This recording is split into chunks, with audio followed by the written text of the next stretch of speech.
Yes, good morning, good afternoon, good evening. Welcome back to Football Heritage TV on the morning that Spurs are European champions.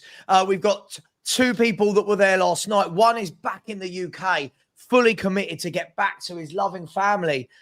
The other is Chris, who is in his hotel room in Santander. Gentleman, and Maz as well, who's kind of working in the background, but he's with us for a little bit. Gents, good morning. We have won the European trophy, and now the banter can commence with our friends over at Arsenal. How are you, lads? Brilliant. I've got to say, Lubo, you are looking amazing given the journey that you've done in the last sort of 48 hours. I can't believe you look so. I look worse than you, mate. I've actually had some sleep, but fair play. Oh my god! Well, we had 2 hours on the on the plane. Got home. We walked through the door about 5:10 this morning, and you're just buzzing. You're just still on the ceiling. So just walked in the office, worked till about 7:15, went to sleep, woke up about 10 minutes ago, and here we are. Fantastic.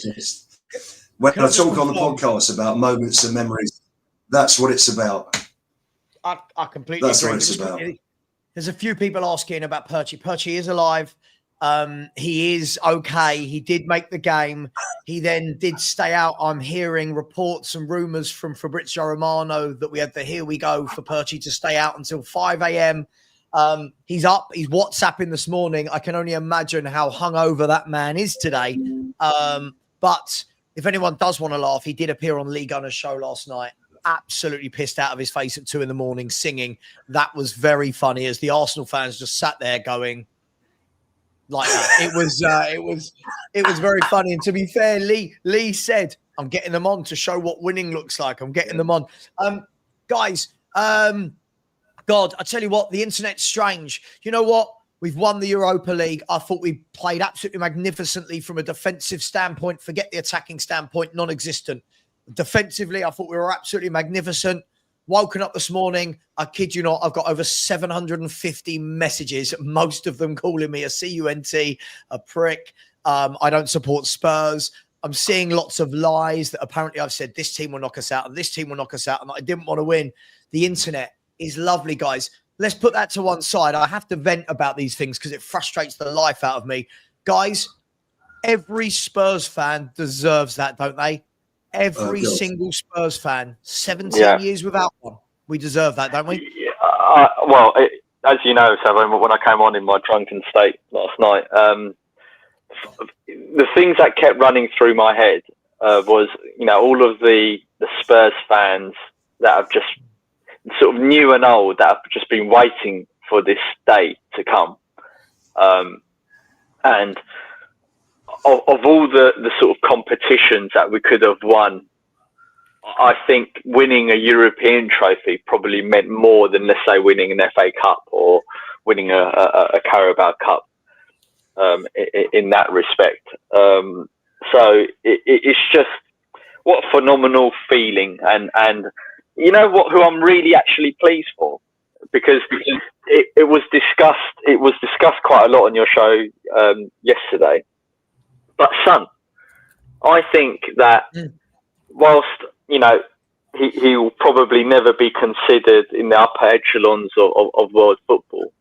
But for Spurs and for him winning a European trophy and him being at the club for the last 10 years and staying with us through thick and thin, to have that sort of duck gone now, off his back, is absolutely phenomenal. And in the same year that Harry Kane also won his first trophy. And I just think that it's just, we're as Spurs fans, I guess we're very good at building people up, but we're also very good at knocking people down as well. And it's just great to see Sonny lift up, that trophy as club captain, right? Regardless of how he's played, regardless of, where his career is coming to an end. But to see that, I think, was a very special moment. Yeah. He was in front of us must have been about half an hour after the cup was presented, and he was doing an interview for Korean with a Korean interviewer, and it was just tears streaming down his face. Just so happy, just brilliant. Yeah, I mean, look, it was a wonderful. Let's talk about the game before we go into all the aftermath, and all the euphoria. And I've seen photos of Phil P with Danny K and Perchie, and they all looked very, very worse for wear. But rather, are they travelling back today? Does anyone know? Are they all coming back today? Yeah, I think so. Oh, that's flying with a hangover. That's not the one. But guys, listen. When the team came out, I mean, obviously there was a collective kind of, what's happening here? There's no sun. It was like very much, hang on, there's no creativity. And everyone slowly in my chat went from, and we had about 900 in at the time, slowly went from we're winning to, oh, not sure how I feel about that team. He packed the midfield guys. And I think the performance we got, Chris, is the performance we thought we were going to get with the 11 we put out, right? I mean, going forward was a few good crosses in the first sort of 15, 20 minutes. After that, it wasn't an attacking performance. It was a dig in, work hard, win your 50-50s, win your battles. We got what we thought we might be getting, right, when we saw the lineup. I think it's funny. I think more so. I think when we saw the United lineup, and he's got Mason Mount instead of Garnacho, and then when he set up, Bruno Fernandes is so deep, and there's just no connection between him and Højlund at all, which was a massive help for us. A massive help. Yep. And you saw last 15, 20 minutes when Fernandes was pulling strings, you know, how it could have been for United much earlier in the match. And I just thought, I sent you a text, didn't I, this time yesterday? So I said, this manager is going to shithouse his way to a place in Tottenham history, didn't I? And that's exactly what he did. He went for power in midfield. Yep. He went for the high ball. I thought high balls with Solanke and Richie. You needed, with Ahmad down that right, you needed, I said, didn't I? You needed Richie on that left supporting Udogie, who I thought was just phenomenal. I think Udogie in the last few games in Europe has got back to where he was playing beginning of last season. And it's a terrible first half. Yeah, I disagree here. No, I didn't think Udogie was very good. Time and again. Yeah. I thought we had a great game. First half, Maz, I thought Udogie was the worst player on the pitch. Yeah. Second half, I thought he got to grips a bit more with it as we sat deeper. Yeah, I agree with that. Ahmad had him on toast first half, and the problem for me was Udogie. Okay. I only thought we were from where we were. Ahmad's and Udogie was in the left-hand corner, so he was left a couple of times, wasn't he, to get down the rights. I want to watch the match back so I can see it clearly. The second half, I think Fernandes got him inside once, and that was it. I thought Udogie was just brilliant. The tracking and the jogging, the jockeying back was right in front of us, and he was just superb. And in the end, Ahmad did very little second half, very little. For me, Garnacho is their main man. It depends how you look at it, because they were all over us second half, and Ahmad was a big part of it. They listen. It was a masterclass defensively from Spurs. It absolutely was. And again, this isn't for today. I'm not going to talk about it now, but it does grind my gears where I'm looking at all season and seeing us absolutely wide open like Bonnie Blue.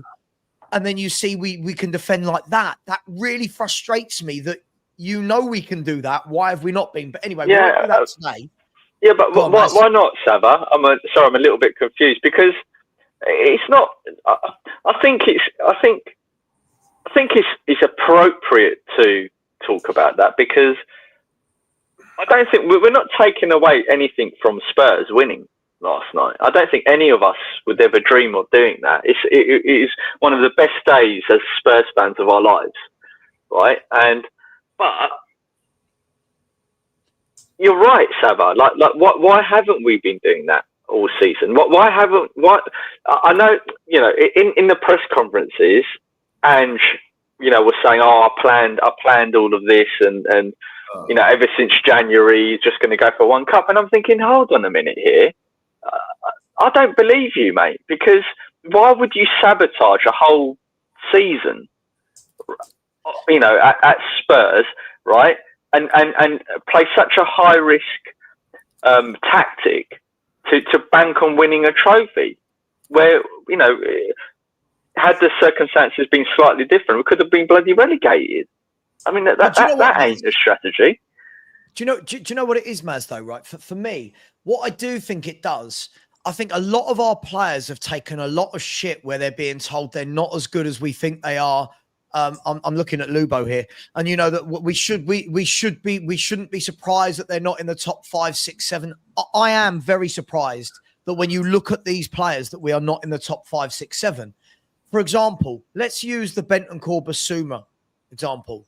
In the semi-finals and the final, when they are both played properly, when they are not asked to be gung-ho midfielders just running about like headless chickens, and they're actually given their responsibilities what they do.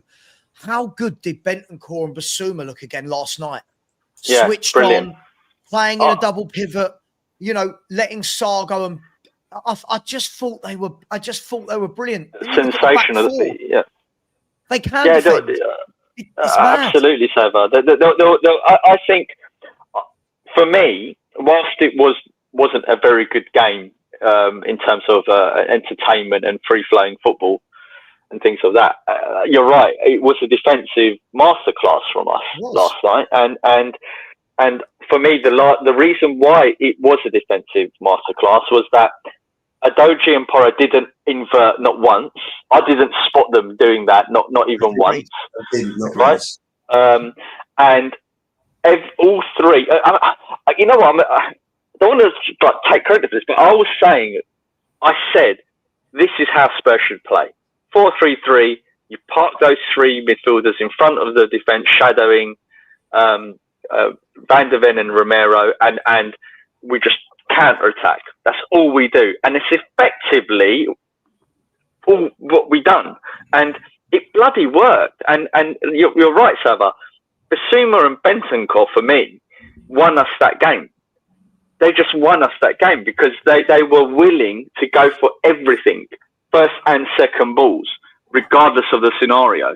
And it begs the question again: where was that all season? If we had that all season, we would not be in this position that we are in now, you know? Mate, you know what it was yesterday? They wanted it so much. And our boys wanted it more than United. You could see, literally, they were piling in the whole of the second half. I mean, look at the stats. We have 35% possession. We have 3 shots to their 14. But the defending... Would you say we wanted it more than them? I mean... Definitely. Hang on. Let's be honest here. See, I know we do this as Spurs fans. Let's be brutally honest. I think there was an edge. I think there was an edge the whole game. Those players wanted to come out and prove people wrong, and I think they were just up for it, big time. Sure, I get it, but watching that game with Man United absolutely dominating the game and having something like 16, 17 chances in the game, I wouldn't turn around and say this was a Man U that didn't want it. I would say, I'm not saying that. Hang on. I would say that this is exactly what Man U have had all season. Man U can't score goals. Man U can't finish. If Man U had a front three, this Ruben Amorim team wouldn't be 16th where they are. I was impressed with Man United last night. I thought they moved the ball well. I thought they overlapped. They got in behind us. They had chance after chance. I'm not taking anything away from Spurs. We were brilliant, but I don't feel it's that we wanted it more. I just don't feel they had you know, they've had one off the line. Vicario's made 2 great saves. You know, I thought they were good, Man United. Maybe not good enough to win, but I thought they were a good team on the night. I thought they were better than us. Just my opinion. Sorry. Morning, everyone, by the way. Morning. Surprised to see you this early after last night's chat. Oh, I got a kick in the side. Don't worry about that. Yeah, Dan swigged like 8 bottles of Southern Comfort live on stream, I think, last night. He put them away, didn't you, Dan? Yeah, I do have a habit of drinking Southern Comfort when I start drinking, but either way, it was worth it.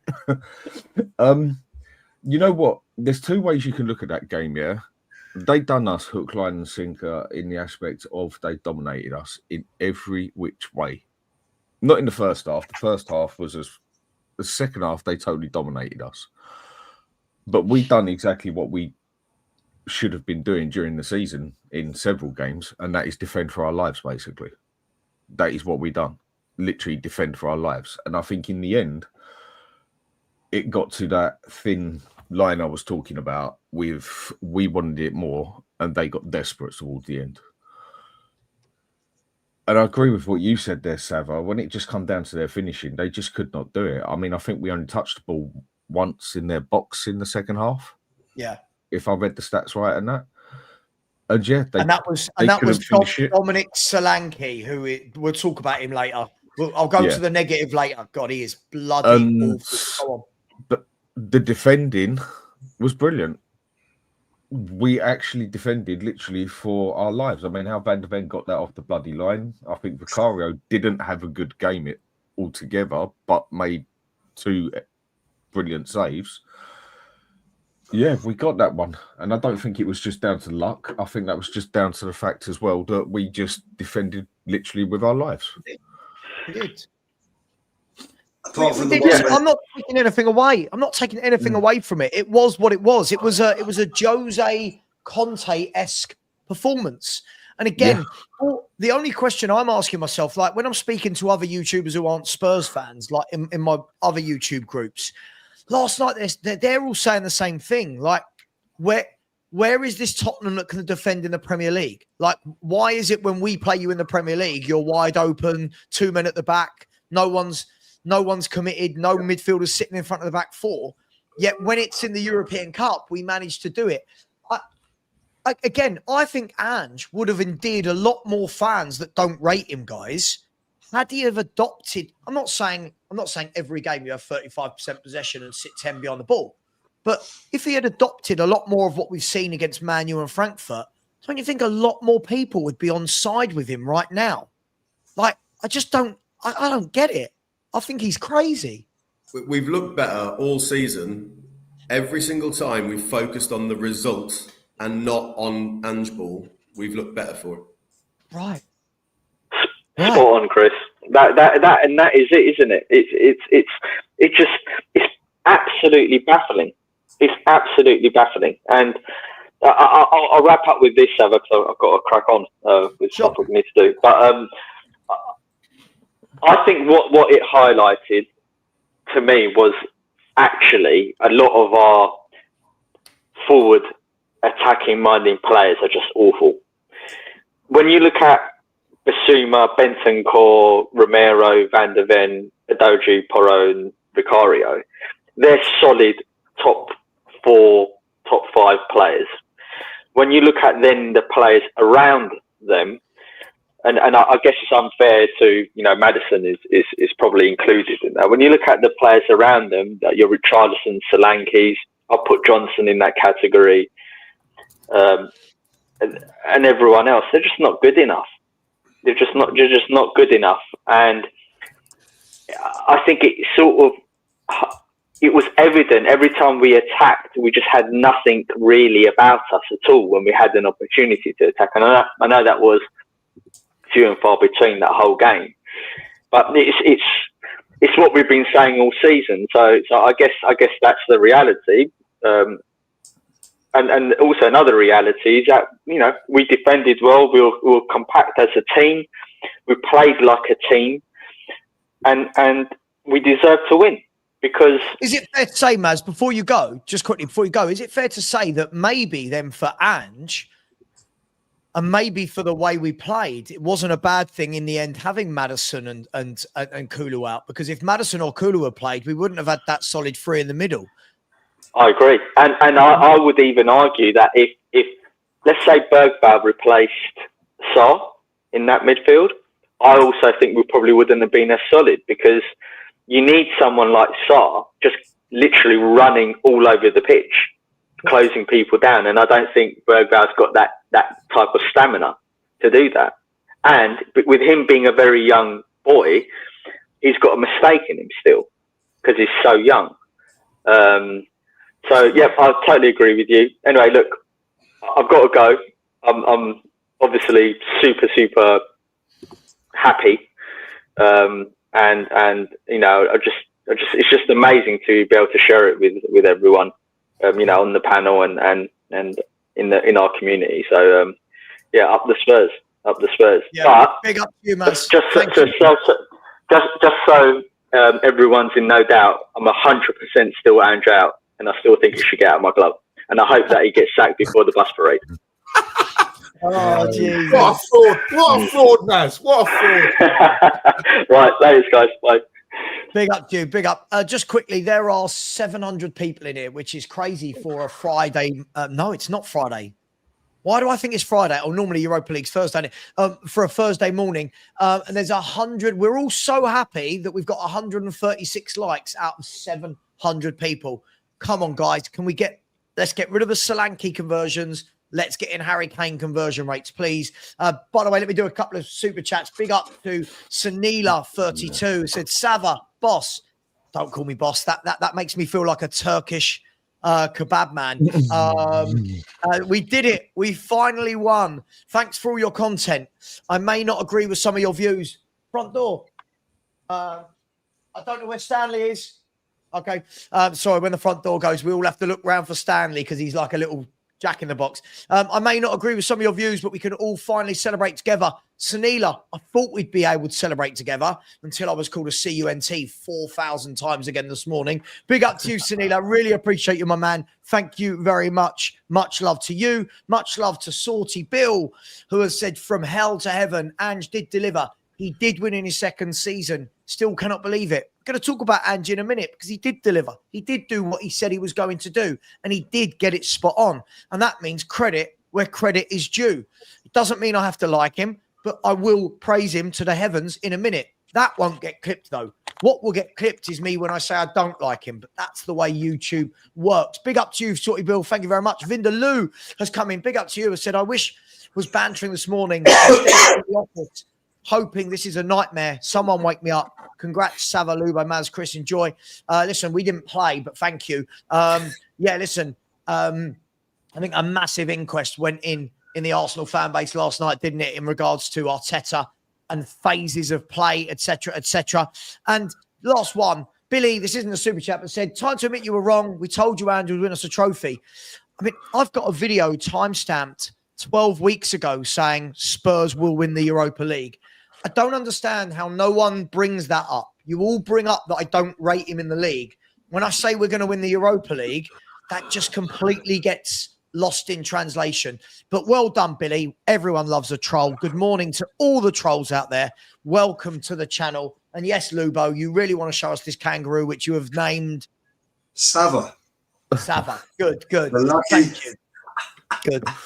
My son found this blow up kangaroo in the fan zone.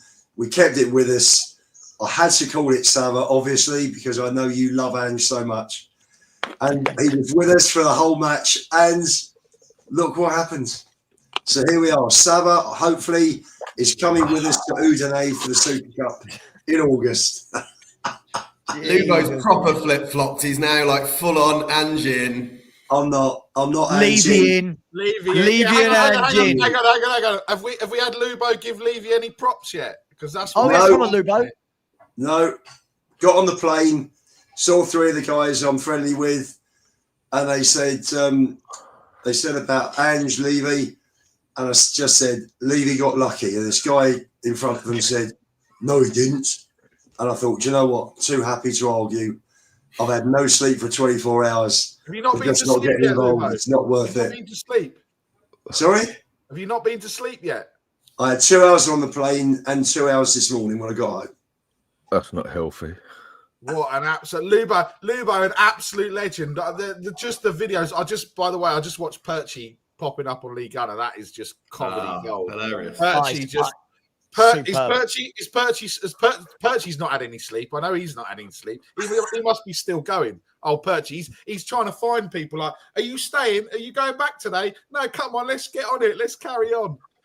Percy's had like 60 hours on the Raz, hasn't he? He's just Percy stood there yesterday afternoon, and we had a picture taken, the two of us with Stell, and he had two beers in his hand, and he gave me one. And I said, "Is this for me?" He said, "No, just for the photo." Clip it, everyone. Clip it for our group. James Flower saying, "What a fraud!" Clip it. Look, let me start this next segment without the kangaroo, please. Come on, I've been called many things in my life, but a little baby Joey isn't one of them. Guys, listen. I'll say it. I don't like Ange. Everyone knows I don't like Ange. I don't rate him. I don't like listening to him talk. I think he's terrible tactically. But last night, he did get it spot on with what he had. He got it spot on. I thought his substitutions, he got spot on as well. I think he took Richie off at the right time because whilst Richie was working hard, he got that yellow. It started to become a little bit clumsy. We started to see a lot of falling over, trying to win free kicks and the referee going to him, just get up. I thought he got that right. He brought fresh legs on in the midfield with Archie Gray when Sarr started to get tired. Then bringing on Danso to shore things up at the back, who won a lot of headers in the air. I can't fault him yesterday. He got it bang on. If this man stays, I need to see him, for me, just for me as a fan, you guys don't have to agree, I need to see him adapt. And again, that doesn't mean playing 10 men behind the ball each week. I've just got to see. I can't see, for my own mental health, I can't see what we've seen in the league all year. But I can only praise him for what he's done in the semis, the quarters, and the final of the Europa League. Is that fair analysis? Like, I can praise over here, but berate over here. Is that fair? I think it's very fair, and I've been on shows and called him a clown. So believe me, I've said all along, I'm absolutely delighted we won this trophy. It just means so much. I travel all over the country, all over Europe. And I've watched absolute dog shit for the last few years, particularly since Poch. Apart from, a few patches with Conte and Jose. And I think Ange got it spot on. And not only did he get it spot on yesterday, because everything he did during the match was absolutely perfect. Richie was knackered. Sav, and he'd gone down with cramp. Great. It wasn't moving well, and he was just tired. He was off his feet. No. And no. And you're right, Lubo. You're right. Look. One swallow. Let me just finish. And when you look at what he's done by not playing Romero and Van der Ven in quite a lot of these matches. We've ripped the shit out of him because our league form has gone to pieces and we've dropped down the table to 17th. And to me, somebody else, as my son said to me, Dad, we've had the seconds and the thirds under Poch. We've had plenty of fourths, fifths and sixths when we win nothing. He said, okay, we're 17th. And believe me, this season I take 17th and a cup. I don't want 17th next year, please, or any other year, but for 1 year to be 17th and win a trophy, I actually don't care because it's all about winning trophies. For 1 year, we'll let it slide, Lubo. Absolutely. Everyone's saying, would I take it again next year to win another? No. What? No. We're in the Champions League now. No other club does this. Chelsea, Liverpool, City, Arsenal, none of these clubs would say, we'll take that trophy and finish 17th. So we've got to kick on. Yes, a bad year. But if he stays, guys, we don't know if he is, but if he is, he's got to adapt. And it can't be, I saw last night, he said, we need more experience. Sure, but earlier in the season, Ange, you told us you didn't want to buy experience. Now it's, we need more. Chris, I can see you were going to say something. It can't be flip-flopping from one statement to the next every week, can it? It's funny. Ange was saying about, was it Mr. Hindsight like a few weeks ago? I think he's turned into that, right? The narrative that he's pushing out has completely changed based on what's actually happened. Now we've won it. Going back to January and that, in his actual press conferences, he was saying, we've got to push on in the league. The league position's not acceptable. We can't just jack in these games. We've got to get higher up. And we didn't. We stunk the place out. And now his press conferences, he's rewriting history going, oh, yeah, I made this conscious decision that we'd do that. I don't, like Maz said, I just don't believe that that's true. But projecting forwards, that really worries me for next season. If Ange is still here, which competition are we going to actually try in, and which are the ones we're going to absolutely bin off right from the start of the season? Are we just going to not bother in the Premier League or in the Champions League? I don't get that at all. He did basically admit on TV afterwards, from what I was watching, because I watched a couple of shows afterwards, when he was talking to, what was it, Roy Keane, and I can't remember who else sitting there right now. He basically stood there, basically said that he pushed the league aside and went for the cups. And then he stood there and admitted, like, yeah, it's my fault. I take the blame for that. And I looked at it, I just thought, mate, I don't agree with the way you've done that, but why couldn't you have taken some responsibility during the season? Instead of trying to twist it and turn it every 5 minutes, why couldn't you just admit during the season, like, look, I've screwed up here in the league. I can't really fix much. I've got the cups to go for. I will fix this next season. If he had come across with something like that, I think a lot of people, me being one of them, would have been like, all right, I ain't digging this too much. But you can see that there's a problem. You're admitting there's a problem, and you're saying you're going to try and fix the problem. But we haven't heard none of that all season. As all we've heard is excuse after excuse after excuse, trying to get the pressure off his back, the players' back, everything else. I think when it comes to the TV, I think he's just gone totally about it the total wrong way. And then he goes and says that after everything. At the end of the day, you don't care. We got the cup, sweet, cushy, happy. Sure. But you do look at it and you do think, well, why couldn't you have had more contact with us during the season? Why couldn't you have been more straight with us? Why couldn't you have just tell us and admit that you've screwed the league up good and proper? We can't really fix it that much as such, but we've still got cups to go for. I know what the problems are. I'm going to focus on that next season along with everything else. I think that would have had a lot of people a lot more, okay, I ain't liking it, but go on then. Yeah, the league performances are easier to accept if you know that's what's happening. It just seems super convenient in hindsight when you've won something to go, oh yeah, all those crap results. Well, I deliberately wasn't trying in all of those games. I'm like, yeah, really? But you know anyway, what, you know what's going to happen? You know what's going to happen to put Man United even more in the mud? We're going to beat Brighton on Sunday. We're gonna go above them, and it still doesn't matter, guys. We can deal with the fallout after Sunday, but I mean, Chris, it must have been. I know Lubo was like a celebrity yesterday, but you must have felt like his little like fan club when everyone coming up to him and everything else. But it must have been incredible last night, right? I tell you what, mate. I'm just going to veer it slightly away from the actual match and us winning something. This is the first time I've ever gone to a European game. I think I've learned a little bit in the last 24 hours. So it was just an amazing experience. I can see why like Lubo does it all the time. So the last 24 hours, I've met people I've not seen for years, who I used to work with years ago. That's amazing. I've met people like Lubo. I've met Stel, a few others, Charlie from No Filter TV.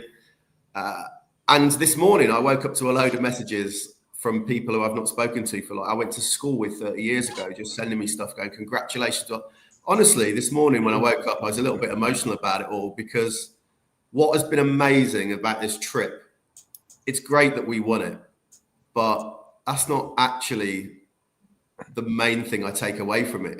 It's the whole people experience. Spending time yesterday with Lubo, meeting new friends, meeting old friends, people reaching out to me that I haven't spoken to for years. And honestly, I'm leaving later on today. And in fact, I will do that as my little sign off, because I'm getting kicked out my room in 15 minutes. So I'm going to leave you guys with that and say it's been an amazing trip. I've absolutely loved it.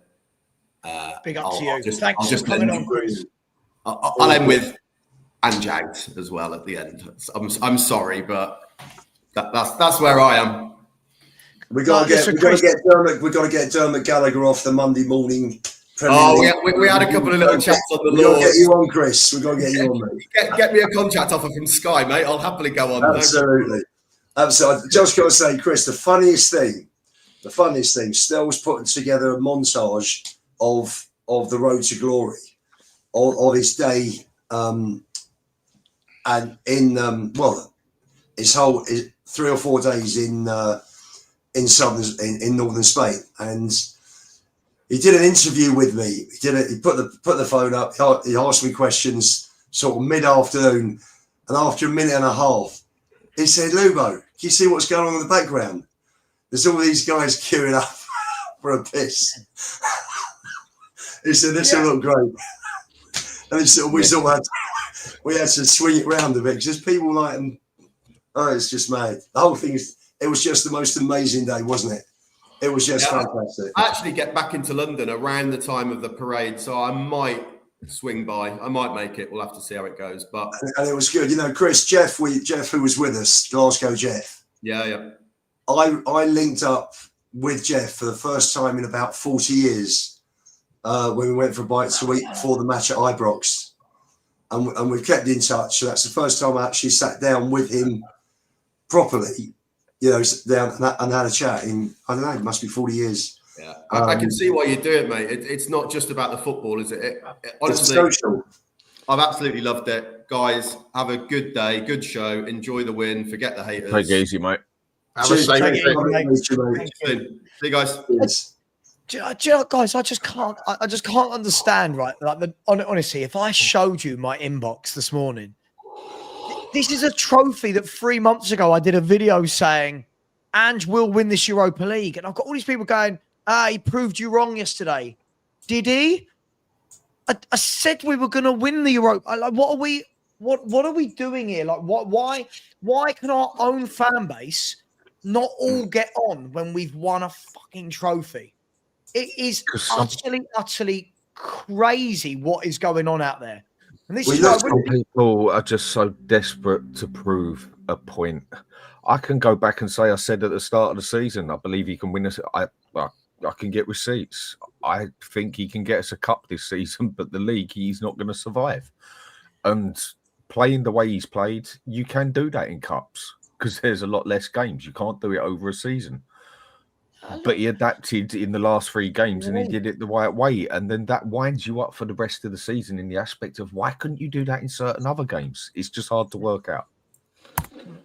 Yeah, look, guys, the key thing is now, right? We've got there. By hook or crook, we've got there and we've won a trophy. We've salvaged what was. Let's be fair. Last night, we've said this for weeks. Last night was all about salvaging the season. It was a 50-50. You had to win it to get Champions League or you had nothing. We've got that now. So guys, what do we do now to kick on? What do Tottenham do? We've got Vinay Ventukesham coming in. By all accounts, it looks like Paratici's coming in. What do Spurs do to kick on from here? Or is this going to be another false dawn where we've got Champions League, don't do anything with it? Does it mean players like Christian Romero now suddenly want to stay after we all know that he wants to leave? Does Ange stay? Does Munn stay? Does Lang, like, what does this all mean for Tottenham in the bigger picture? Can we get Harry Kane back for next season? I'd love to see him back. Why because he would massively improve our team, Sav. Massively. No, hang on. That's like saying to me, why would I want to go out with Margot Robbie because she's massively fit? I understand how good Harry Kane is. That's not my issue. My issue is if you're Harry Kane, you've just won the title with Bayern Munich. Why would he want to do that move? Would be my question. Because he had to leave Tottenham to win a trophy. Ironically. Yeah, but we might not have won the trophy if he had been there this year. Yeah. Kane was the problem. If everyone just assumes if Kane had been there, you don't play how you play last night. If Kane had been there, Kane spends half his time dropping into midfield. If Kane, we can't just say for sure that Kane, we won it without Kane, but we're desperate to get Kane back. I'm not saying that, but I'm saying that Kane would be a massive improvement, and we know Spurs are not going to go and spend the big money on someone like a Gyökeres. You just know that. Sure. You know. So how much is it going to take to get Harry Kane back, and how long's he got out his contract? Well, there's a buyout clause, isn't there, for about 57 million, I think. So isn't that what Bayern owe us? Probably. We'll just take him for free then. I've got to tell you something. It makes more sense than Tell, doesn't it? Oh, mate, you make more sense than Tell. And you're about 98 years of age. You make more sense than Tell on that left wing. In the chat, anyone think that that's doable? Harry Kane, I mean, he must have a few years left on his contract. Anyone think that he'd come back? I don't see why not. I mean, he's got what he wanted. He left because he wanted to win a trophy. And, you know, I think it's obvious where his heart is at the end of the day. I don't know. Maybe he wants to stay there and win another trophy. Maybe he wants to get into the Champions League again. And with Bayern Munich, he's got a tenfold better chance of winning it with Spurs. That's just a fact. But then maybe he's just got what he wanted and he's not a greedy person and he's quite happy to come back. I don't know. Wouldn't you judge him, though? Wouldn't, I mean, let's be honest. I mean, take just again, I know Spurs fans are terrible at doing this. Take your Spurs bias off. Wouldn't you judge him as a player if he leaves Tottenham and then 2 years later goes back after only winning one trophy whilst he's playing for one of the biggest clubs in world football? Wouldn't, like, again, remove the Spurs bias. Yes, we all want Kane back. Wouldn't you judge him? Why would you leave Bayern Munich? Not really. I don't think. It depends what it's like. I said, everyone's different. Yeah, everyone's unique, isn't they? In their own weird, messed up way. Some of them, but everyone is. Maybe he just wanted that one trophy. Maybe that's all he wanted, and he's happy with it. And if he's happy with it, and then he's happy to come back to Spurs, that's his call. If he wants to win more, then obviously Bayern Munich is the place you stay for. But maybe that is just the mentality he's got, and he's happy with what he's got. I don't know. Some people are happy to use a fruit machine, get 100 quid out of it, and walk away. Other people I've seen get 100 quid out of it and then put another 600 quid in it, for God's sake. Maybe he's just happy with what he's got. Maybe that's just the person he is. So that would show why he's not won the elite trophies in his career, right? Because if that's his mentality. But let me ask, I mean, Nick, let me ask you, right? Let me ask you, Nick. If Harry Kane came back, right? But I think there's 0% chance. If this happens, great. Clip me up. I'm wrong. Fine. If Harry Kane comes back, aren't we doing that thing again, Nick? Where we're not actually building for a future, are we? I mean, we're just going to do what we did. We bought Bale back. You know, we bought Sheringham. We're replacing Harry Kane with Harry Kane. We're replacing Gareth Bale with Gareth Bale. Aren't we just going back to a position where, okay, we're going to bring in a 30, what is he, 33 by the time he will come back? 32, I think. 32, yeah, 33. I don't see how. I don't look for there's the pace. Look, we can talk about all the leagues. We can talk about, you know, Farmers League, this league, that league, everything else.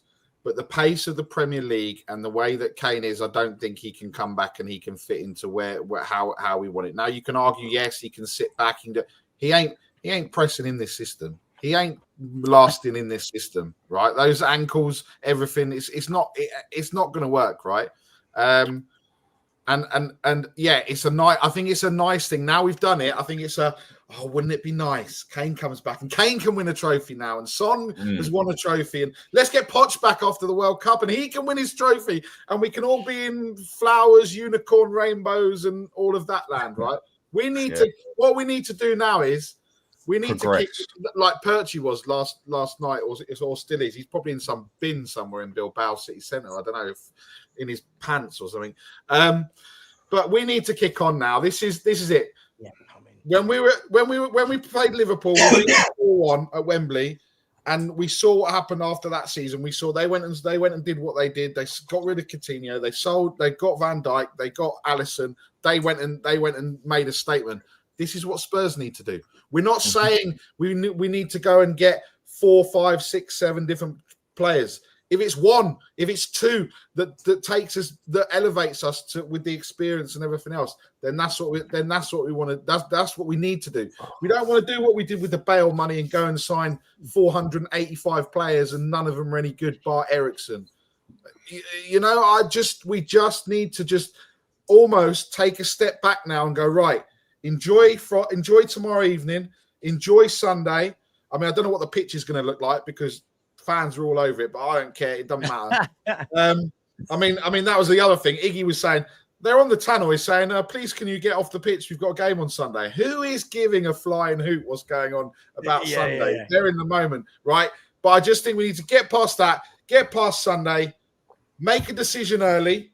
If Ange is the man, then Ange is the man. I think, you know, we've all said it. We don't want him here, but I think after what he did last night, I think he gets some time, right? I don't know how he doesn't get time.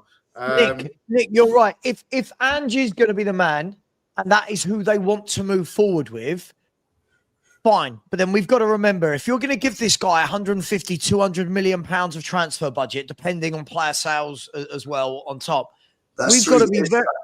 That's 3 years, mate. That's 3 years transfer budget you just mentioned. Yeah, but okay. But what I'm talking about is, let's say Spurs had budgeted 100 million for this summer, plus let's say Romero goes for 60 million, and let's say a couple of other players go 15, 20 years. Let's say we've got 175, 200 million for the summer. You've got to be very careful. If you give a manager that much money, you've got to know that you're keeping them for the long term, right? Because otherwise we're in a Ten Hag situation where we've let emotion run over pragmatism. Right. Yeah. And business sense. Now, that's fine. I'll swallow that as a Spurs fan. I'll swallow that. If they make a decision, Ange is here to stay, I can't do anything about that. Cool. I'm in the mud. He stays. If they give him 175, 200 million, there can be none of this nonsense next year about prioritizing a cup. There can be none of this nonsense about, I haven't got the squad. There can be none of this nonsense about, but we're playing 2 games a week, or Ange hasn't got his own play. None of this, because if he gets another 5, 6, 7 signings, that will be nearly a whole 25-man set of signings he's had in 2.5 years. Right? He would have revamped the entire squad in 2.5 years. So if he stays, absolutely brilliant. But from game 1 next year, we need to see a plan. From game 1 next year, all the people in the chat that say things like, we're going to finish 3rd, 2nd, 3rd, 4th, we're going to challenge, don't then suddenly in January, February start going, but we shouldn't be up near the... No. So make the decision, Nick. You're bang on. Make the decision. Back the manager with Ange players, which are, by the way, now I don't know what Ange players are. Are Ange players the way he's won the Europa League? Or are Ange players the way we're wide open and play go football in the Premier League? But we can't flip and flop. Right. What I don't understand, I remember being on the show the day after I got back from Holland without Marl, and we lost 1-0, and the performance was appalling. That was probably the worst performance I saw all season, was in Holland when we lost 1-0. That was dreadful. And that was worse than Tamworth. We had our pretty much full strength team out against Alkmaar. You know, against Tamworth, he ducked and dived. It was, it was a plastic pitch. I think the players were really complacent. But this was a European last 16 game. And I think we looked at it and we said, Jesus, we'll get through this. We're only 1 down. We'll bury Alkmaar at home. But then you've got, and we all of us said, Frankfurt, Lazio, Bilbao. How are we going to navigate that? And he, obviously, the last 2 we didn't end up playing, and that's cup football. I always said, let's not look too far in front. Morning. But what I failed to grasp on all this was that he plays in such an open way in the league, in the Premiership. And everybody sussed us out. And then we go into Europe and we didn't concede a goal at Frankfurt, at Bodo, who scored for fun against everybody, including Lazio. And then last night, we had 3 clean sheets in 2 away games in the final. And that shows what he can do, because there have been a few games this season where he's got it actually spot on where he hasn't played with a massively high line, with inverted fullbacks, with players bombing on and not getting back, and not playing in a responsible way. And you just wonder, we've talked about Ange being a vanity project. And that's what it's been. And for some reason, when it came to Europe, he's played correctly, and he's banked his entire season on winning the Europa League. Because this whole thing about winning a trophy in his second season, he was never going to win the league. He got to the semis of the League Cup, and we went out with half a team against Villa. So he's put everything on this Europa League run, and it's come off for him. So full marks. Fair play.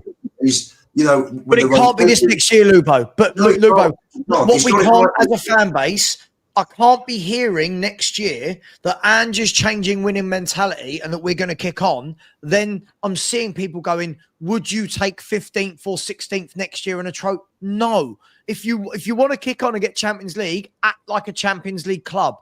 Get top 4 in the league and win a trophy. I don't like all this talk of... I hate all this talk like we are Burnley. Oh, we got a trophy, but finished 17th. It don't matter. It matters to me. One season, I can let it slide. One season, we can go, all right. Next season, it can't be, we're mid-table, but we're in the Champions League. No, we know we're in the Champions League, Lubo. Go and buy what's needed and get it done, right? And anyone out there talking about players like Adam Wharton coming in, I think you're dreaming. Adam Wharton, Crystal Palace, the fee that Palace are going to put on Adam Wharton is going to be huge. Absolutely huge. Sorry, just saying. I'm seeing his name a lot in the chat. I think it's that thing of why I think Maz has come in and said it perfect the other day on the show I was doing. Why has it got to be one or the other? Sorry about this. How you guys doing? I only want to say 2 things. 1, congratulations to Lubo because you got it spot on. And 2, Lubo, where's your apology to Daniel Levy, by the way? Listen, and to Ange. I'm delighted Levy got lucky last night. Absolutely. Full marks to our chairman. You can't just say Ange done it on his own. No. Phil, you've got to want to do something. You've got to be committed. You've got to pick the right people. And let's face it, we're looking at 17th. Ange got it right, but for 18 months he hasn't. So Levy sat there. As it turned out, Levy got it right by keeping Ange in the job.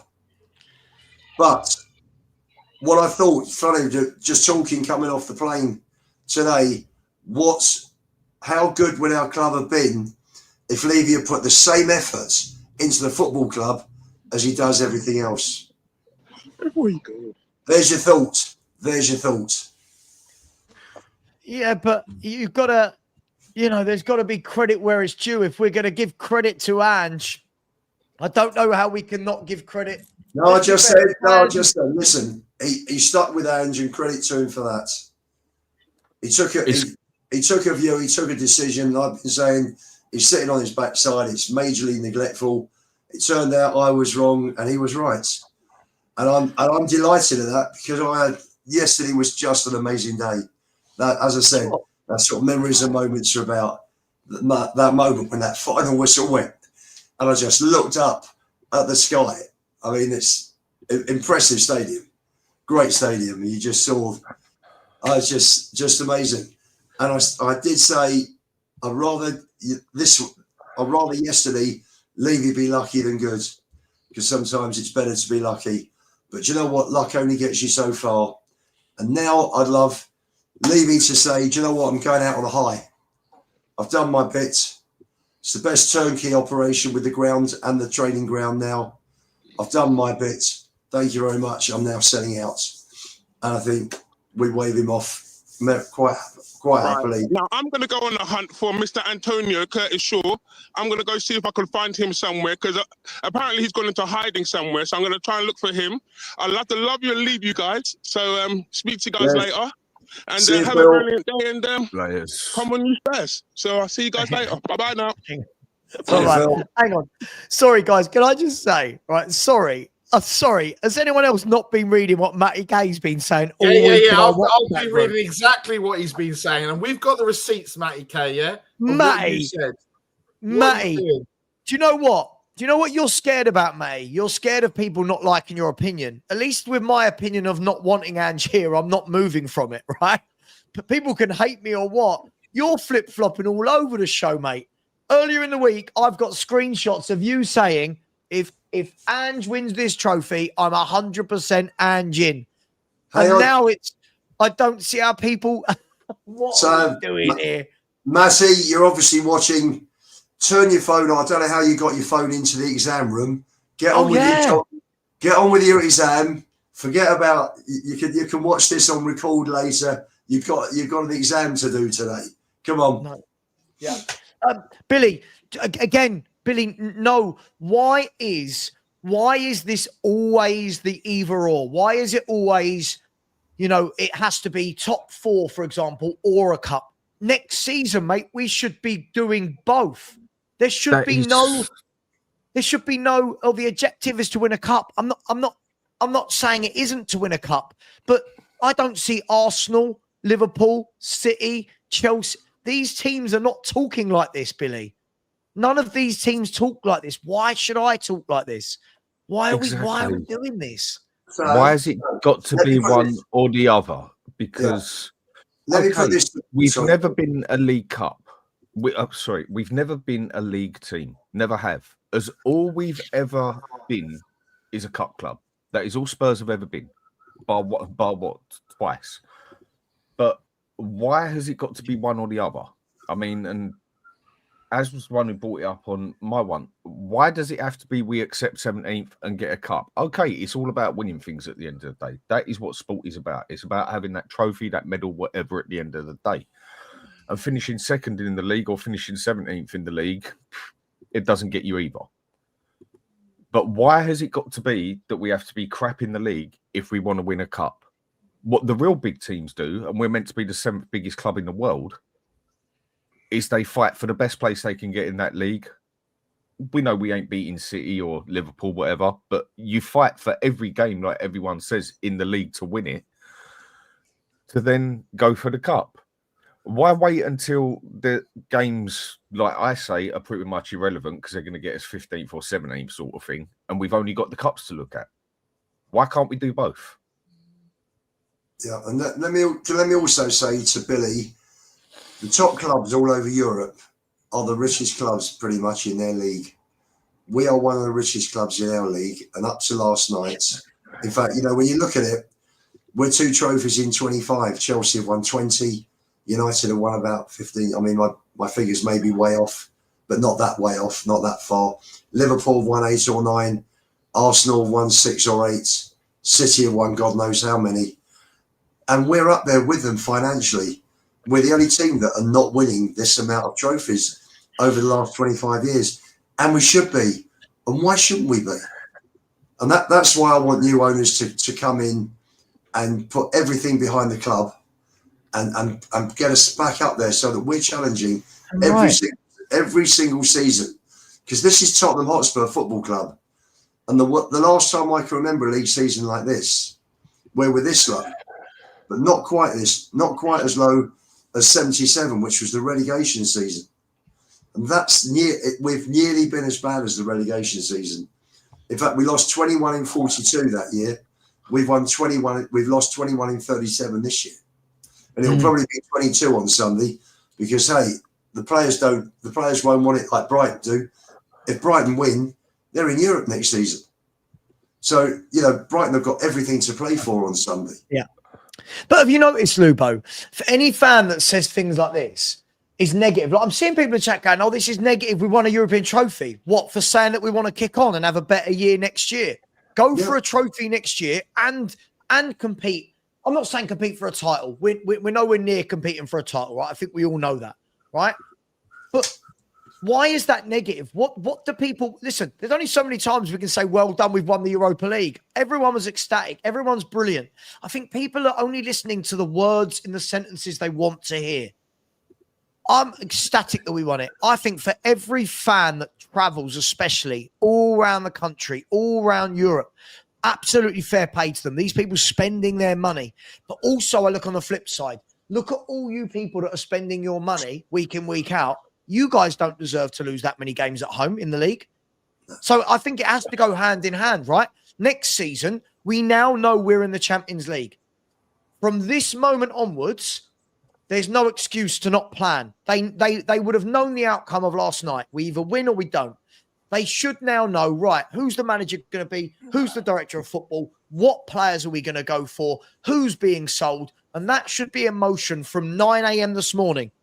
That should be in motion from 9 a.m. this morning for a big, long summer ahead to make sure we don't have another year where we finish that low down. And Matty K, absolutely not. I've got the receipt in front of me right now. Absolutely not what you said. Do not even try this, Matty K. Not what you said in any way, shape, or form. And remember, everyone on this panel is in the WhatsApp group with you, mate. You can't just sit and lie. No. Also, your protector up there is not going to protect you on this one. Yes. Oh, the protector is not protecting you because he sees it with his own eyes. We've all seen it with our eyes, Matty. And also, how did the exam go? How did your exam go, Matty? And also, Matty, can you do your top button up, mate? Because when you put a tie on, don't have it hanging down halfway down your front, mate. Yeah? Did you wear your scarf in the exam room? That's the question. We saw a video of you singing on the way to the bus stop this morning, but did you put the scarf on? Did they allow you to wear your scarf? Brilliant. Do you know what? To be young without caring the world, supporting your team on a night like that, just fantastic, just wonderful. I've got to say, I had my son with me last night. My son's 25. He's only seen us win the League Cup, and when you're 8, you only remember, you only remember so much. So for him, last night was just, as he said, that it's his best day in football ever, and it was just fantastic. You share that special moment with your kids. It was just superb, just brilliant. Just burst into tears at the final whistle. It was, and so did everyone else around us. Just amazing, amazing. With what you said, Savva, earlier on that I picked up, and it's something that I said to other people as well. It is a question of where do we go from here? Yeah, of course. We obviously want to go further. We want Spurs. We want this to be the start. We want Tottenham to now become a consistent winning team, or a team that is fighting for everything that it goes for, at least. Because you can't win everything. We know there's better teams out there, but still fight for every single thing. But then this is the other thing we had to talk about. Where does it go now? Does it go by the morals of well done, Ange? He done it. He's done what he said and everything else, and he gets his time? Or will that be a mistake like Man U did with Ten Hag? That is the question now for me, really. Where does it go from here? What are we going to do? I don't want us making mistakes like Man U made, but Ange admitting that he knew he screwed the league up, basically, so he was 100% focusing on the cups. If he would have said that earlier, that would have helped people as well. It is the question of where do we go now? Do we go with morals? Or do we go with it is a dog-eat-dog world and it is a business, and to get to the top, you don't do it by being nice? But Dan, would you keep him? Listen, I know we've been Ange out. Let's ask a question. Would you keep him if you had 100% guarantees that in the league next season, we're not going to be gung-ho wide open and he is actually going to try and protect the back four and we're actually going to look like a solid team that want to compete? Would you? See, because I'm so torn. I don't rate him in the league. But no. I don't know whether or not what we've seen in the Europa League is purely because that was what was needed to save his job versus what is BAU. Do you know what I mean? Business as usual has been crap. Yeah. So which one is he? 100%. If I'm going to be honest, I personally still don't think he's good enough as a Premier League manager as a whole over 38 games. I said it ages ago. Others have said it as well. A cup is a cup. you can win a cup. And yeah, you got to do it right and do it the right way.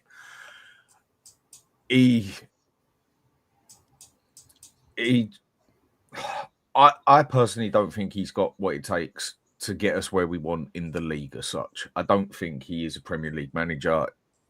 He's done it in the cup, brilliant, but that's just my opinion on from what, and I can only go by what I've seen. If he then goes and tells me everything that I want to hear, which is what a real businessman does as well, which he did in a couple of ways last night, then you do think you've seen that he can do it, but then you've also seen the next game that he don't do it. Where do we stand here? That is the thing. And I'm with you on that. I'm quite torn on that. That if he could put it down for a fact and make me seriously believe that he knows where he went wrong in that league, and he is willing to change and adapt certain bits of his ways, not the whole system, just certain bits of his ways, and adapt to certain games, like I think he did last night with starting Richarlison instead of Son, then yeah, then maybe I can step back and say, do you know what? I still ain't happy with them 17 games, but I ain't with them 21 games, but I'm not going to think of them in 10 years' time. I'm just going to think of winning the cup. But I just don't know if he's put enough faith in it yet that I believe he's willing to do that. And from what I've seen, I can only go by what I've seen over 2 years. I just don't think he's good enough when it comes to the league. Well, let me ask you guys, let me change up the question for Lubo and Nick. Guys, realistically, what sort of player can we attract now, right? And what sort of player will we attract? Because what we can and what we will are two very different words in the life of Daniel Levy. So what should we be doing now, guys? And last thing I'll say, sorry, I do not want to see any more bloody teenagers walking through that door. No more kids, no more teenagers, please. No more teenagers, please. No more. We need 4 top established players. Agreed. In our team, and the team will take off. And most of them up front, in the forward line. I think we've now got a chance, if Ange changes his mind on Eze, if he stays. Again, we're talking one, will he stay, will he go? For me, I was asked this question the other week. What do you do if Ange wins the Europa? And I said then, the question is, can he take the club forward? Because that's the next step. Where do we go from here? We've won a European trophy. How do we improve on this? How do we take the club forward as a football club? Again, crucial now, this chairman for the first time in 25 years wakes up, understands what a privilege it is to be chairman of this fantastic club, and supports it and gives this football club 100% commitment that he hasn't given it since he took over in the year 2000. And yes, he's got lucky twice with 2 trophies, but that is pitiful for this club. We won 9 trophies in the 40 years before he joined, which is 1 every 4.5 years. We're currently at 1 every 12.5 years. So you can see the difference here. He has now got to decide, do I support this football club? This is now a sliding doors moment. Or do I sell up and go? And he's got to make this decision.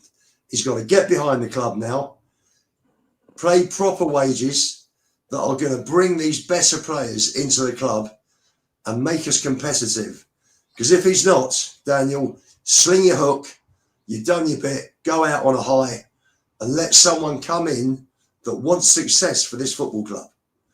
And I've been banging on. So with that in mind, who are we looking at then? And by the way, I'm only going to go for another 10, 15 minutes today because I am on Never a Foul. And then in a minute, I do need to do super chats. Who are we looking at then? Everyone in the chat is saying Eze, but we already know that Ange said no to Eze. Maybe he softens his stance. I think with doing this now, it's like what I said. It was make or break for the club. It wasn't just about the cup. It was about the club for the next 2 to 5 years. We've now got money on the table there, blatantly. We're in the Champions League. We can attract if we're willing to spend the wages and put the money down, we can attract better players. We can attract better managers. say go for Glasner or something like this. The point I will make with a lot of people is, would Real Madrid have accepted 5th place and winning the Champions League and kept their manager? No. Would Chelsea have accepted 8th place and the Europa Cup? No. And you can go through a significant amount of other teams that wouldn't accept it either. About the only two that would have got away with it is probably Klopp and Pep, just because they were at the clubs that long and still at the club. And Arsenal just seemed to accept it anyway. But a lot of other big clubs would not have accepted this. They would have still said, thank you, but you didn't perform in the league. And okay, I get it. We're not Real Madrid or Chelsea, but we're meant to be the 7th biggest club in the world. Yeah, look, I think for me, if we're looking at players, you've got the ones like Lubo was saying about wages. I guess you're talking about a Jack Grealish, a Marcus Rashford, those types of players in terms of crazy money and crazy wages. Or you've then got the kind of level below where you've got, I guess, an Eze and Buemo or Vissa, those type, Morgan Rogers maybe. I don't know. Those types of players are on that kind of level. Look, it's all gonna hinge on what we decide. But like I said earlier, we need to make this decision early, and whether that's our decision or Ange even takes the decision and says, guys, that's it. I've done what I said I've done. I'm walking. Thank you very much. Blah, blah, blah, whatever that looks like. If it's a Glasner that's coming, then you're looking at an Eze and a Guehi maybe, and then that's, I don't know, you get someone maybe a Wharton that's not as attractive but does what we need it to do, because he's got You're not getting Wharton. If Glasner comes, mate. I don't think people understand. I'm just saying, but this is what we say. If we want to do it, this is what we need to start. Yeah. I agree. But how much do you guys really think Crystal Palace are going to turn around and ask for Adam Wharton, an English player who's in the England squad in midfield? Yeah. This boy, they're gonna say we want 75, 80 million. They can command what they want. Yeah. Right? They can command what they want. And Spurs don't drop 80 million pounds on one player. We don't. It's just that simple. Wharton is the guy you get when they got him. Wharton is the guy. They went and got him. And the difference between them, they went and identified him. Do you know what they did? They put him straight into the 11 and have played him every game. He proved himself, and he's now the guy people are going, oh, I'd love Adam Wharton. For me, I just think that we're too slow on that uptake. So we need to go out, and for me, I think we need some senior pros. I really do. I think we might need a Grealish for experience. I'm not saying, by the way, it doesn't mean they have to play every minute of every game. I think we need some characters in and around the squad. I think we need some people that can take pressure off us in games, whether that's a Grealish, whether that's a Rashford, whether that's I don't know, choose your poison. I think we need some characters, some leaders, and some people that have been there, seen it and done it to really help this squad. That's my opinion. Whether that's Ange or not, if it's Ange, it's Ange. It's not that deep. I know everyone needs to make this that deep. If Ange stays, Ange stays. That's life, right? I didn't want Ramos here. He stayed, right? I didn't want George Graham. He stayed. I don't want Ange. If he stays, he stays. But no excuses next year. No, I just don't want any excuses, guys. I've had too many of them this year. There's too much. And I don't think the paying fans deserve it. I genuinely don't think the Lubos and all the likes in this world deserve to go to White Hart Lane and see 6 league wins. I don't believe it. I don't believe they deserve that at all. With Wharton, so I think we need some proper top players. I don't even think going for Wharton would be a smart thing to do anyway. We know we don't overspend on the money at all, and we are tight with money on wages. Why go out and get a player like Wharton when you can probably go and get 2 players just as good as him if you look elsewhere for half the money? That would be another one where we go and do another Solanke and pay an extra 25, 30% because he's English. Simple as that. I mean, the price for it, don't ask me why it's done like that, but it is what it does. Wharton is a good player, but we could go and get 2 players out there for that price who could make that first 11 better. And for Walton, 25-30% of his price is purely because he's English. Well, I for don't me, think that would be the smartest move for us to do, I to agree. go for that I one agree. player. There's players out there, Dan. There's players out You there. go, for me, I've been banging on about Gray. He's not ready to go straight in the first team, but I will bring Paulinho back from Bayern Munich. Oh, The guy's not had many minutes over there.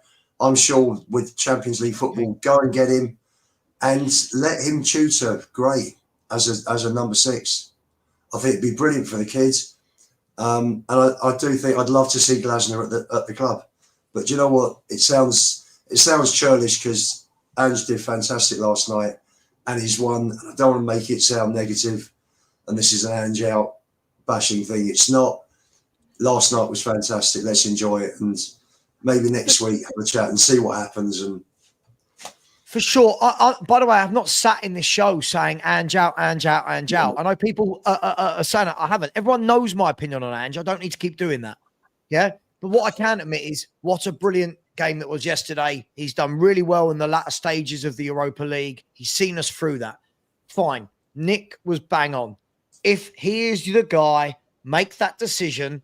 Let's start building. I can't see him and Fabio Paratici working together, but crazier things have happened. All I want to see now is, Lubo, you're bang on. Go and get... I said yesterday, didn't I? I brought this team up yesterday for everyone to see.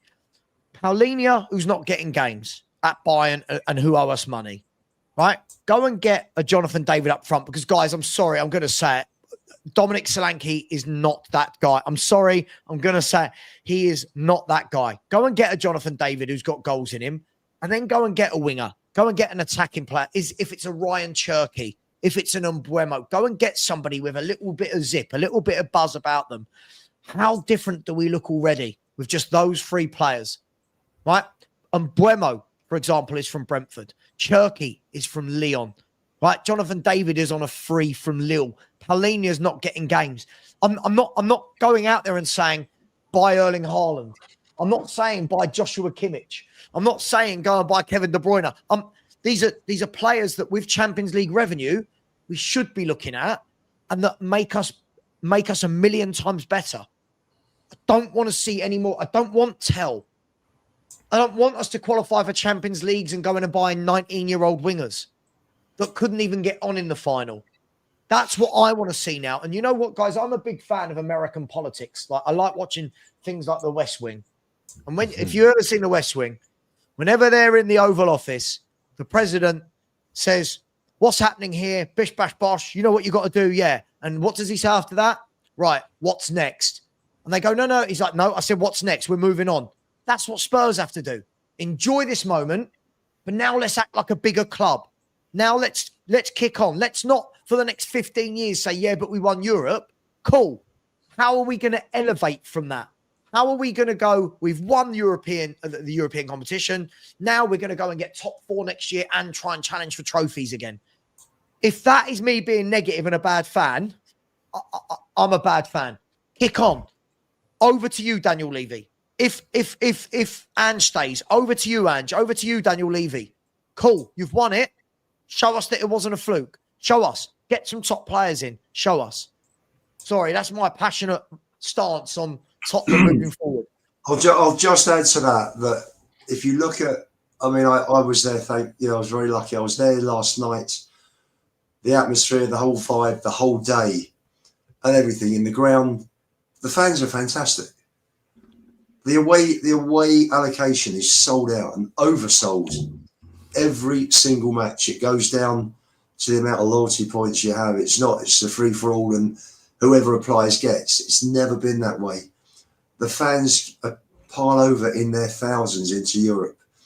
I saw the scenes at White Hart Lane yesterday. This is such a big club and the fans deserve so much more. And there's no reason why can't we have this? Why is it the clubs like Chelsea, City, Liverpool, Arsenal, United, why do they have that much success? And we're getting crumbs. This is a massive, massive club. Go through the history, right the way through the history books. 1901, We were the only club, I think, to win the FA Cup while in the Southern League. We won it again in 21, 51 with Arthur Rowe. Fantastic. That was the start of the push and run. That was the push and run team. 61, first team to win the double. That century. In fact, I think since 1888. 63, first English team to win a European competition. With the players we've had through our years. And unfortunately, there are fans that are of a certain age that have never lived through this. I've been following Spurs since the mid-60s, going to Spurs. There have been some absolutely amazing nights. Last night was up there with them. Just fantastic. And we deserve better. We deserve big players. This is a big club with big fans that deserve so much more. So for everybody saying, where do we go from here? Monday morning, change of season. Right. How do we take this club on to the next step, the next level? In fact, in the league, several levels. But as a competitive club, to compete with these teams, Abramovich came in 2003. Chelsea won a few cups in the 90s, and I think the FA Cup and the Cup Winners' Cup 70, 71. But as a league team, they won it in 55. I think that was the only time in their history they've won it. We've only won it twice in 142, 143 years. But Chelsea found the way, and they've won it 4 times, I think, since then. 5 times. Why can't this club? This is a massive club, and people have got to realise how massive it is and the standards that we've got to keep here. This is where we find out, Ian, whether this is just something to shut us up as fans as a whole, or whether something is meant to take the club to the next step as such. We are not Crystal Palace. We are not Ipswich. We are not Brighton. Agreed. We are not bloody Bournemouth, yeah? We should be fighting for that top 4 place. I know top 4 isn't a title, but then we ain't quite on the levels of Liverpool and City and Arsenal, whatever. But we should be fighting for it. We should be capable with a club of our size, with the money that Ange had to spend as well, by the way, for a top 6 place at least, and at least be able to fight in those cups. Yes, we had injuries and everything else. We can go into all that. We can go into all that another day and everything else. But we are still a club of the 7th richest in the world, or 8, whatever the bloody number is. And we should have the capability to do what the others do, and that is fight for every competition that they're in. So look, and let then me when it's just not show going you. our way, adapt to it. Let me just show you, right? So, for example, this is just again, I said this yesterday. This is a bit of playing Football Manager type thing, right? But look at that 11, and again, you can chop and change. You could say Bergvall for Basuma, whatever you want to do. But again, look, with 3 or 4 signings, look at that 11. With 3 or 4 signings, right? You've got the same back 5 and Basuma and Maddison that are still there. You've got 7. Got Paulinho. I'm sure you could do something with Bayern Munich. We're in the Champions League now. He's not getting games, right? He knows the Premier League. He's got a house in London. No. And Mbeumo. I'm sorry, if you can't go and get Brian Mbeumo from Brentford, there's a problem, right? If you can't go and take him from Brentford when we're in the Champions League and we're massive compared to Brentford, there's a problem. Cherky, he'll cost you about 20, 25 million euros. Jonathan David's on a free. Look at that 11, guys, and tell me that you wouldn't want to see that next season. Now, this is me being conservative, guys, by the way. This isn't me going utterly crazy. Are you telling me that doesn't look like a nice, balanced team? Look at, you got the 2. You've got Paulinho as your 6. Basuma as your box-to-box as an 8. Maddison can be an actual 10. And Mbeumo and Cherky, different types of player, but Mbeumo's a bit more direct. Cherky's a bit more skillful and creative on the ball. And Jonathan David's a goal scorer. Have a look at that. And yeah, people might say I'm playing Football Manager. Why can't we make something like that a reality? I'm not asking the world there, guys, am I? No. Are you telling me that doesn't challenge for top 4? But again, will we go through a stage where we'll get certain players and then a load of people like we have in chats and everything will start saying, yeah, that's the player we need. That's the player we want. That I'm happy with that. When blatantly they don't get into the first bloody team, and then all of a sudden come to an end of a season and say, "Oh, it's the manager hasn't been backed." When at the start it was a great choice and he's a great player and he's going to be excellent and everything else. And you can say that about 3 or 4 players. People are still doing that with Tell. Are people going to now say that we go and buy Tell for, let's say, 40 million? Yes, excellent move, brilliant player. And then at the end of the season, no, we didn't need that. We needed this. This is where, as a fan base as well, we've got to stop accepting crap. Stop accepting kids. Yeah. But we accept. Absolutely. But Dan, look at this 11. Look, like, this is me just playing Football Manager. 7 of that 11 is at the football club. Now, again, people will go, "Oh, not Basuma, Bergveld, Bentancur." I don't care about that. You can play that game all day long. I'm more worried about the ones that aren't here. Right? Look at that. You could do what you want as well, by the way. You could put Paulinho as an out-and-out 6 with Maddison and Basuma in front of whatever you want to do. Yeah. But look at that. This is by signing 4 players, 1 that is not playing for his club, and 3 that are at smaller clubs than Tottenham Hotspur. Right? This is what I mean. I don't want Tells. I don't want kids. I don't want Tells. I don't want to be, no offense, I don't want to buy Archie Grays. I want to buy this. Buy these people. These people. A lot of it shows, to me, it just shows where people don't watch nothing but the Premier League.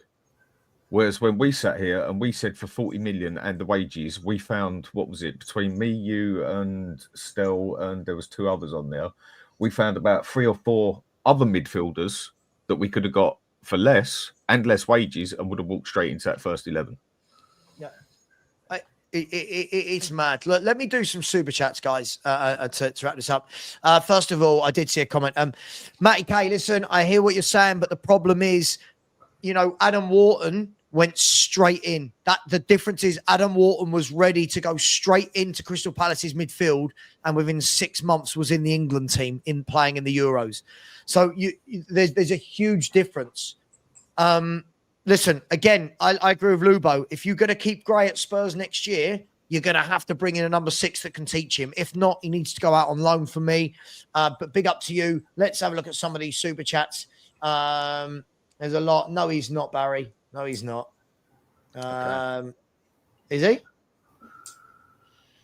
11:36. Anyway. Oh, hello, mate. Would you like to come on? Thank you. Thank you very much for calling me a cunt 94 times this morning. I did see that.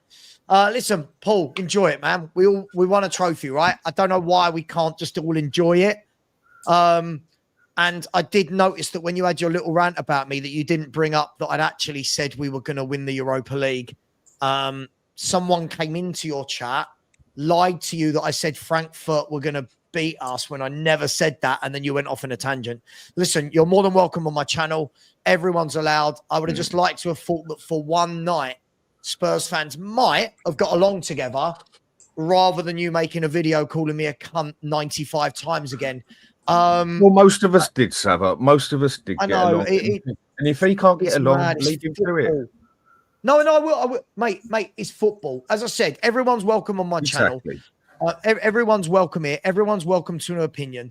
But what I will never do is take if this comment, by the way, if this comment said, "Oh my God, the Hotspur hippie said this," I don't bring it up and go, "Oh yeah," because someone lied about me in his chat and he just brought the message up and ran with it and went, "Yeah, Savva's a cunt. He's a poisonous cunt. Cunt. And I'm like, whoa, hang on. I didn't even say that Frankfurt were going to beat us. What I actually said, I'm sure you guys agree, is I don't think Frankfurt's a walk in the park.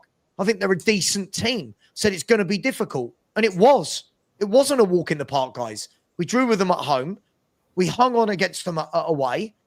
I never said they were going to knock it. Like, I just think, well, listen, I've set the show to not for children. So I listen, I just don't get it. Paul, you're more than welcome on. I just think this has got to stop. This can't go on every single time Spurs win a game that I'm just getting absolutely abused. It's just getting a little bit silly now. I'm not saying anything bad about you in public. I'm not cussing you. I'm not talking about anything about your personal life, and yet you're just making videos, just constantly calling me a CUNT. It's just a little bit too much. I actually made a video 2.5, 3 months ago while we were still playing Frankfurt, saying we're going to win the Europa League. Yes or no, guys? I'm pretty sure I did that.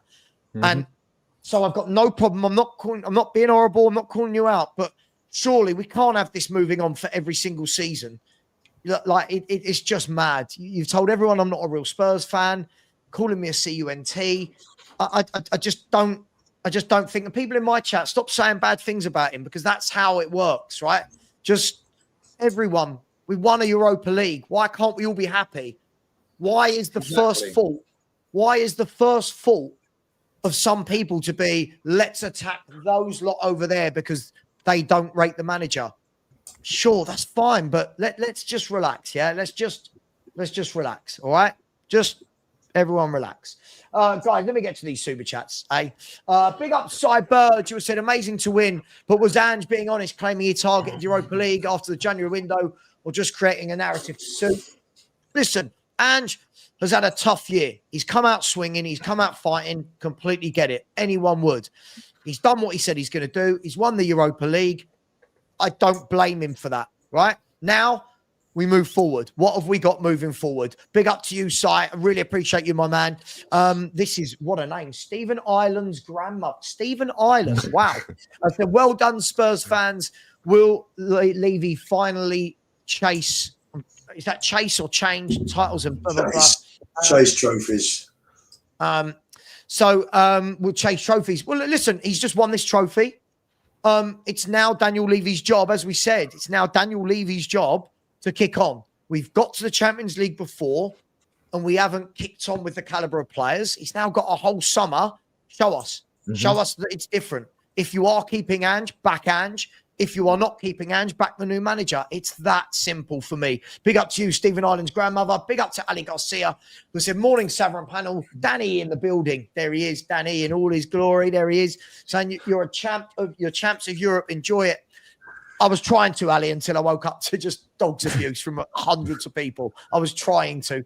Big up to you, Ali. Thank you very much for your support. Big up to Charlie, who said, as a West Ham fan, I'm really happy for you guys. Big up to you. Yes, you won a European trophy. We've now followed suit a few years later. So big up to you. Let's all combine and laugh at Arsenal. Big up to you, Charlie. Yes. Appreciate that. Salty Bill. Sorry, there's a few of these. Salty Bill says, been a Spurs guy since 1990. 35 years of nothing. I don't rate Ange, but credit where credit is due. Absolutely. If he wants another season, he's deserved it, even if I want him to retire on a high. If he's kept, he's kept. He's won a trophy. As I said, let's just see us change in the Premier League next year. I don't think anyone wants another season of 17. Big up to you, Sorted Bill. Really appreciate that.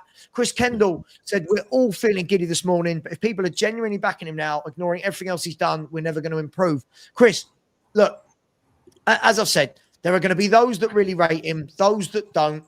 It's fine either way. I just think all the abuse in the middle of it needs to stop. It's just a football opinion.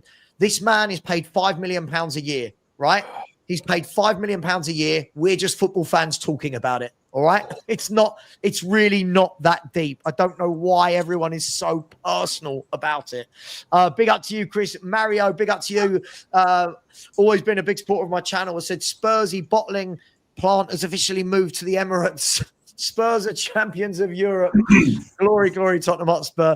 Big up to you, Mario. Really, really do appreciate you, my man. Thank you very much for that. That's very generous. Big up to Kudos, who has said, Perchy, when he wakes up in a dumpster in his underwear somewhere in Bilbao, what am I doing here? Absolutely. Perchy had a whale of a time from what I'm hearing. Big up to you, Kudos. Really appreciate that. Nicholas Walker has said, I want Son to go down as a god of Spurs, but we need to cash into the Saudis. His legs are gone now, and we can't keep him just for nice feelings. Nicholas, I think he will be moved on. I think that is the reason why they extended the contract so they can get some cash for him. I might be wrong, but I do agree with you. I do think he's slowing down a lot now. And I think now would be a lovely time to say, thanks for the decade. See you later. I don't think there's anything wrong with that. Big up to you, Nicholas. 2 more to go. Big up to Matty K. I'm glad that the exam went well, man. Hope you get the result you want. Said, I love my club. best night of my life. Don't worry, Matty. One day you're going to get a girlfriend and get laid. That will probably trump last night's feeling for you. I hope it does. Big up to you, Matty. Love you loads, mate. And good luck with the exam results. And also Lee Richards has said a little win bonus for you, Savva. Thank you very much. Use it towards a nice holiday in the summer.